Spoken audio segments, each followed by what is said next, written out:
kuzolunga, kuzodlula kuzofika isikhathi sokujabula.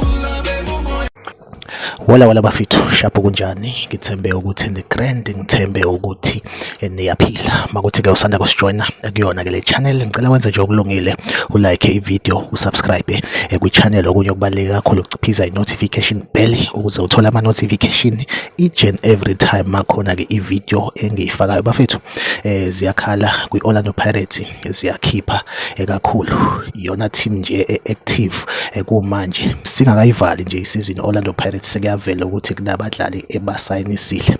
Ngeshwa ke bafethu, i-team if kukhona abadlali abasha ebasayinisayo, siyazi sonke ukuthi kusuke kukhona abadlali ezoba offloader, amajazi azogcwala umoya. Njengamanje ke umdlali kwi-Orlando Pirates uyedwa osekuvelile ukuthi ibhantshi lingase ligcwale umoya.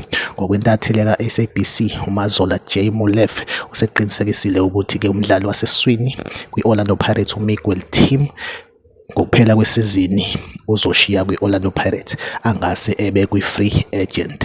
Simfisela inhlanhla, mhlambe akhona ama-club mhlambe ingapheli isizini mhlambe azomdinga bese yakwazi ukuthi ke aye kuona. Kubuhlungu ke umuntu osuke esemdala njengoMiguel Team. I'm sure uMiguel Team uneminyaka engaphezulu kwa-30 okanye 30 nje kuyaphezulu, so kuyaye kube nzinyana ukuthi umuntu athole i-club if eseneminyaka ewu-30 kuyaphezulu. So kodwa ke simfisela inhlanhla ukuthi ke mayiphuma kwi-Orlando Pirates akwazi ukuthi ke naye athole i-team azokwazi ukuthi ke aphinde aqhubeke ayiphilise, a-enjoy ne-football. Bafethu, make sure ukuthi uyalike i-video, uyasubscribe kwi-channel. Mina nawe sophinde sihlangabezane kwi-video elandelayo. Kwamanje ngivumele ngithi ke nje bye bye.